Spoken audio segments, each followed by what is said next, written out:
favorite time of day, counting his treasures, which he did every morning without fail, he strode across the room. He made his way to a big portrait that hung on the wall of himself, of course. He opened it up. He looked at the 3 locks that locked the doorway and unlocked those 3 locks, shoved open the heavy door, and made his way down the long stone passageway, which led to the round stone tower, which had one way in, one way out, through the chamber of the king. He arrived, he opened the last door, and the smile dropped from his face, and the shout was heard throughout the palace. The guard came running, but they didn't get to him as quickly as he got to them. He made his way down the stone passageway, through the door of his painting, through the doorway of his bedchamber, back to the door of his painting, and he locked it all again. Don't let the other half of his riches go in close to the painting so nobody would know where to find it. And he met his guards, and he said, "You have let a thief into the palace. How could you? Well, we've not seen anyone come or go. You've let somebody in because half of my wealth is gone. Call for my ministers." And the chief ministers came forward. 3 old, wise men came forward. They had large ears for listening. They had bald heads which contained lots of information and knowledge and problem-solving skills. And they had long white beards which were very good for stroking while thinking. And they came forward and they listened to the king explain what had happened. And they made their way to the treasury with the king, and they listened to what had happened, and they looked around.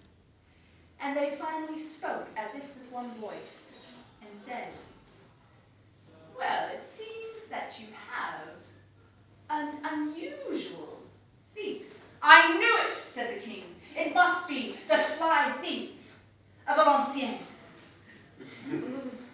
Well, it had been the sly thief of Valenciennes, as you know from our recap of what happened last time on the sly thief of Valenciennes. "But I need a solution to this problem," said the king. "Well, let us put our heads together." And they did. And they came back after a few minutes and they said, "Well, for an unusual problem, you need an unusual method. And we have not 1, not 2, but 3 possible plans for you. This is number 1. Now, number 1, the first plan was this. The king was to throw a big ball that night and invite everyone in Paris to come. And this was an unusual thing for this king because he was quite penny-pinching, which is why he had such a large treasure in his coffers. He had never thrown a ball for the public before. But if this is what his wise men asked him to do, then he would do it. Yes, you must throw a ball, and you must invite everyone in Paris to come. And you must station your sentries around the room so that they can look out for the thief. Yes. But what's unusual about this? Right, so what you have to do then is scatter gold coins on the floor. The sly thief will not be able to resist. He will stoop down to scoop up coins, and whoever is stooping is obviously the thief. That's why I pay you good money. Nice. Okay, we'll do it. But here's my additional rule.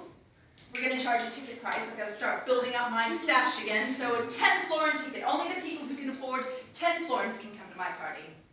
And so it was. And the public heard about this. The heralds went out and announced it, and the public, they scraped together their 10 florins.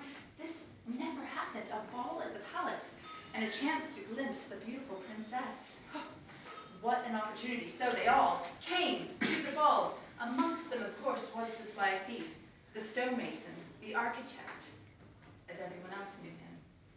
And he came, and like everyone else, he noticed the golden coins on the ground, but he also noticed those sentries stood around the room. And he knew it was no coincidence.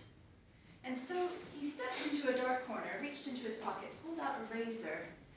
He slit the front of the sole of his shoe, which left a flapping, gaping thing, which happens to those of us who wear their trainers to the point of no return. But he did this on purpose. He went to one of the sentries and said, "Excuse me, would you mind if I left the ball? Because obviously this is quite embarrassing. I just need to go down to the cobbler and get it repaired." The sentry said, "Of course. No worries. And so he went down the road. He went to the cobbler, knocked on the door. The cobbler said, "Who could be here this time? Oh, you, master architect, come in, come in, come in. What can I do? Oh, look at your shoe.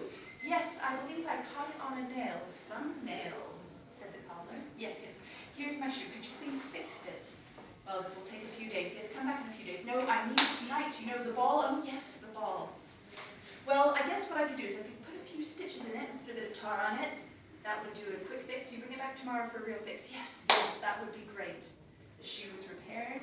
He placed it back on his feet. He thanked the cobbler for his service.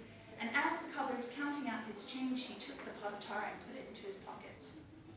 "Thank you very much." Made his way back into the palace. "Oh, it's all fixed. Thank you. Thank you for letting me back in." And he made his way into the dance. He took his time striding around, meeting people, greeting people, and then he ducked into a dark corner, and he took out the pot of tar, and he painted the bottom of the shoe, and the other. And then he stood out, and he had a dance, and he danced, and he danced, and he danced.